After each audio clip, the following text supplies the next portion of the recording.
Hi there, my name's Annette from Sunbeam Fabric Art. Welcome to my channel. Now I just completed a video where I made a few little mug rugs out of scraps. Today I just wanted to revisit that and show you how you can do a project like this if you've got a lot of gifts to make. Do it with an assembly line focus. In these pictures you can see how I took a 5-inch batting square, put it on a 5-inch backing, and then stitched 2 small squares together to get my project started. Now it's time to get that assembly line started. I've got my little stack of future mug rugs, and I'm grabbing a light strip because I'm doing 2 sides light, alternating with 2 sides dark, because it's kind of a wonky log cabin that I'm doing today.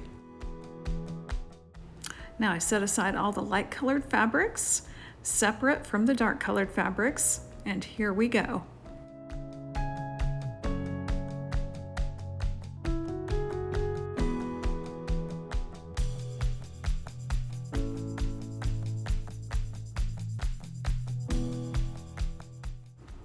Now you can see I am not breaking thread between mug rugs. I'm just pulling that front mug rug forward a little. And this is actually going to save time because I'm not stopping to break the thread, pull that project away from the sewing machine, put the next mug rug back under the sewing machine and start over. I'm just chaining with just extra thread in between the 2 mug rugs.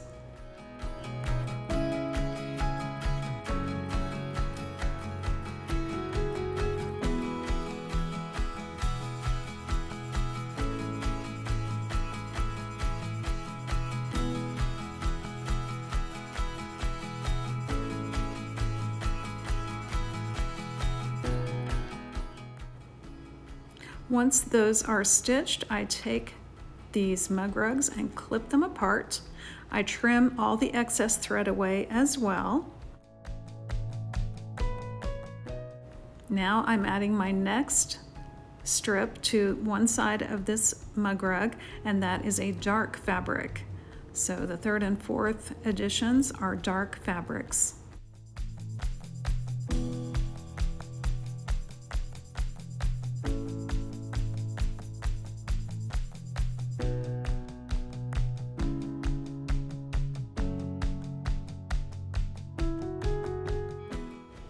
Now here you see we're back to light fabrics again.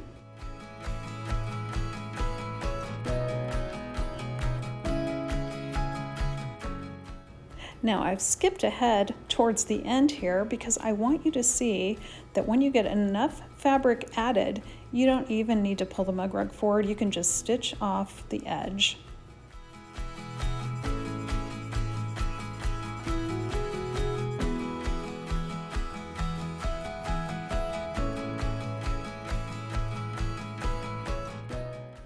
It's really satisfying to see this project approaching completion, except for the binding.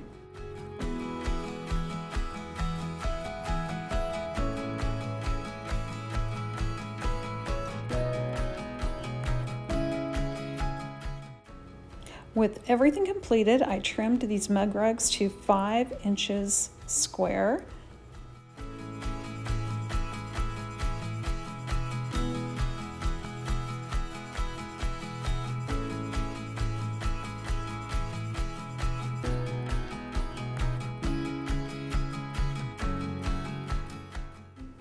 I decided to do regular quilt binding on these little mug rugs.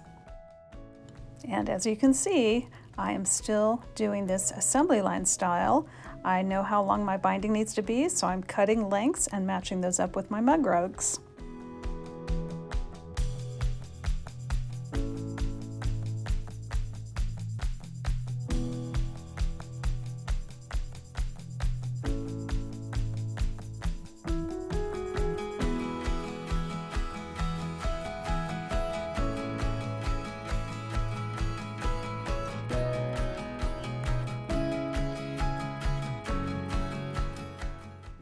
Here's a little peek at how I start my binding. I take my binding, open it up, fold down a 45-degree angle, and then fold the binding back in half.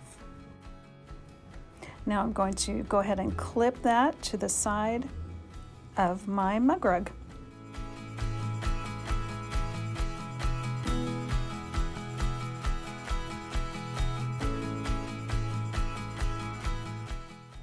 And to keep the efficiency and the assembly line going, I am doing this folding of the binding and the clipping to one side of my mug rug for all the units.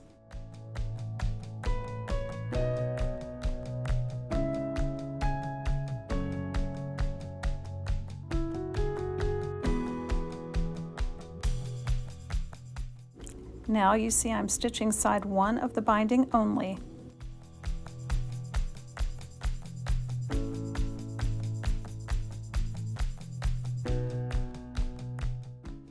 Here's a close-up look of how that looks afterwards.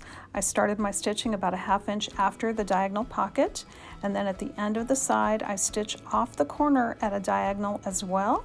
I'm going to fold up one side, then I'm going to fold it back down, and I'm going to start stitching just the second side.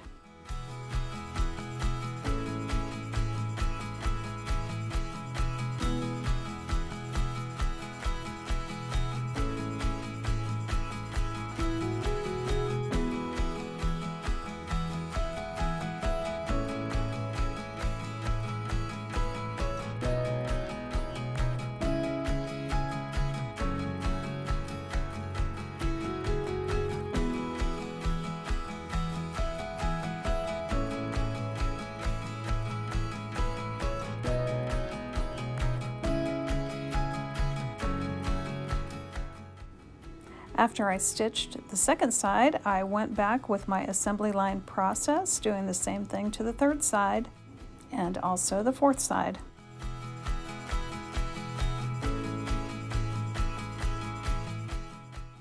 Now this is what it looks like after getting back around to the original side, the first side.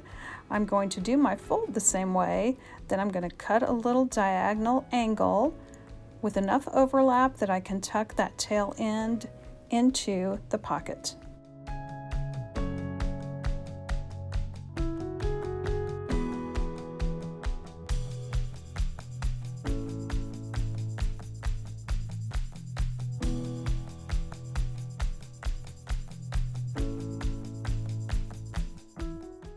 Once that's all done, I just have to flip this binding around to the front, clip it down into place, and then I'm going to do a decorative stitch to top stitch that on the front side of this mug rug.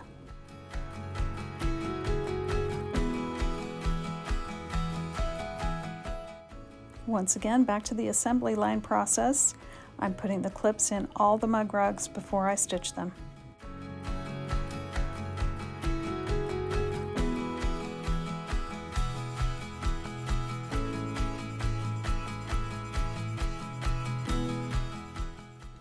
I'll leave a link in the description to the original video where I did mug rugs 3 different ways.